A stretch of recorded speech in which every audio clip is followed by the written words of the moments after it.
Good win against a very good team. Really proud of our guys, especially after the poor start. You know, obviously we didn't come out with the right amount of energy or focus, and you know, good teams are going to make you pay when you do that. But they showed great resiliency, buying in. You know, after we got it going, we started to defend with a little more purpose. We started attacking the rim instead of settling. And we got great boosts from guys off the bench. Jarmal was a big spark.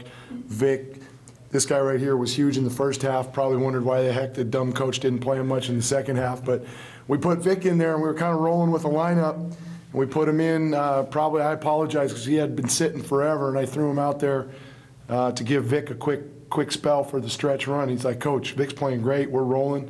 Let's get a win. And we brought that up in the locker room, how proud we were of him for showing that kind of leadership and maturity. So great team win, contributions from a lot of guys, and obviously very, very proud of them. Coach, does having 6 different players, in fact all your players, scoring double figures, is that about as good as it gets from a coaching standpoint? Oh, certainly, yeah. You know, and we knew this year, I think I don't know if we said it at the beginning of the game or before the game or at halftime, but we can't be a team of individuals. There's no superstars. There's nobody that we're going to shine the spotlight. Our best chance to compete and have an opportunity to win is when we're playing as one group, and because we've got a lot of different weapons, and these guys have been showing pretty darn good chemistry, and it's nice when they really play off of each other and nobody's pouting because maybe they're not getting as many shots as this guy or vice versa. It's going to be different guys every night, and tonight there was a lot of them that played really well. Langston, it seemed like with every run or every big play was somebody else that was doing it. Did it kind of feel like that? Yeah, I mean, and that's what I love. You know, when, like you said, we have 6 players in double figures, and you know, but that's not all. You know, guys were rebounding, guys were defending. You know, and you know, it feels good, and that's kind of our identity. And you know, just like I said a couple times back, that you know, we're really hard to scout for because it's come from all angles. Santa Barbara kind of went silent offensively during a crucial stretch in that second half. What was working for you guys defensively during that time? You know, we just had to lock in. You know, Coach talked to us at halftime. You know, I think they're shooting 60-something, like 61% at first half, and that was unacceptable, especially for our style of play. If we want to be competitive, so you know, we kind of locked in on those players and did what we had to do. We went away from our 2-3. And we played our 1-3-1 a little bit and did some different things out of it, and new things that our guys, I thought, really adjusted to very well. And I think it caused them some frustration, you know. But it started with our intensity. The guys picked it up. They were locked in. They were communicating. And so the open looks they got in the first half they weren't getting. So credit again to our guys for finding a way there. Jarmal, you guys fall behind early there. What changed after that early big deficit?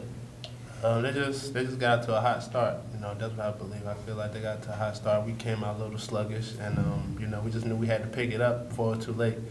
You know, and you know, we all know that we can't come out like that, or we're going to be some long nights and long games, and you know, and coach is on us about that, and that's something we're working on as a team. But the best thing about it was able to stay together. You know, make some runs and get some stops and some rebounds, and you know, get back into the flow of the game, and we just stuck together and pushed from there. Is it kind of cool seeing Gary Payton and Steve Johnson, 2 Beavers greats, just across from you guys on the Beavers bench?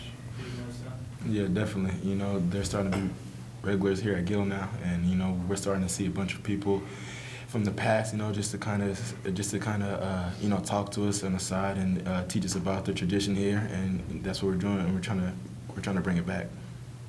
Did that atmosphere kind of feel like that as well? It's the biggest crowd of the season so far. Really? Yeah. Well, it definitely felt good, you know, and I didn't think it was going to be that big of a crowd, you know, due to the holidays and all that. But you know, Beaver Nation really came out, and all we can do is thank them and tell them to keep coming. Jarmal, what was your battle like with Williams? He's good and strong, yet you seem to not back down at all. Yeah, that was very interesting. It was fun, you know, because he, like you said, he's strong, he's big, and you know, it was a long night, but you know, it was well worth it. It was well worth it. Like I said, it was fun, and we just did whatever we could to stop him. You know, he he got some good backs because he's a really good player. But you know, we came together. You know, sometimes we had to double team him. You know, and help one another out. But it was definitely a fun battle.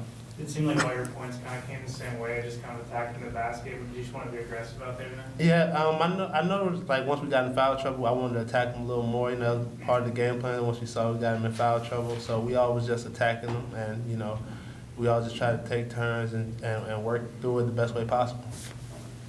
Wayne, what was your game plan on Williams, and how do you feel like you guys did with that? You know, we don't typically double team low post players, and what we thought with Williams tonight was if we just played him one-on-one and stayed at home on the other guys, that, you know, he could get his 18, 20, 22, and if we didn't let any of the other guys go off, we'd be in good shape. And then we mixed, you know, we planned on mixing man and zone, and we really played a lot more man and then the 1-3-1 more than we've done. So our guys mixed it up. I think we went small. I mean, you look at Daniel and Shea, you know, we went pretty small for the first time in a while, and just because these guys were battling. And I think that frustrated him a little. You know, Jarmal took a charge. We fought and made it hard for him, but he's a player. He's so hard to box out. We're yelling at him to get rebounds, and he's looking at me like I'm crazy because the guy's so big and strong. But I think the amount of effort our guys put in and frustrating making things, we didn't let them get too many easy things, you know, weighed on them a little bit. But really it was the guys and their focus, especially after the first 6 or 7 minutes of the game. But he's a stud, and Coach Williams is a great coach. They kept finding ways, you know, and you know, Bryson came and did some good things too. But I thought it was big that we did a good job on the rest of the guys, especially the second half. I mean, Brewy had 7 in the first half, and we knew we couldn't allow that to happen again, and we did a much better job keeping some of those guys down in the second half to get the win. Did you also talk about turnovers at halftime? Because you only had 4. Yeah, we had 6. We had 6 at halftime, and you know, they were kind of silly ones, you know, and they kind of came in bunches. I know we had one in the first half on a spin and traveled, and then the next time down we jumped in the air and tried to throw it across our body. And in the timeout, we said, hey, that's not the way we play. Let's rely on our fundamentals. And then the second half, we had 2 in a row again. I mean, we threw a ricochet biscuit lob to Olaf in transition. We don't ever do that. And so we just had to remind our guys from time to time to play our way there with as far as the ball security and obviously the other things. Obviously, you were also able to capitalize on their turnovers as well. Was that kind of part of the game plan, pushing the tempo? Well, yes and no. I mean, you see we didn't play too many guys, so we reminded them in the few of the last timeouts that, hey, if we've got opportunity, 3-on-2, 2-on-1, let's go. But we got to make sure we're not running ourselves into the ground too. And they tried to pick up the tempo on free throws and off makes and misses, and you know, we mixed in some 2-3 zone and that sort of thing to put them on their heels. But we didn't want to run at the expense of us, you know, running out of fuel. But the guys did a good job of taking advantage of it when it was there to get out there and get to the rim. You guys are now 9-3 in conference play. How are you just feeling about the overall state of things so far?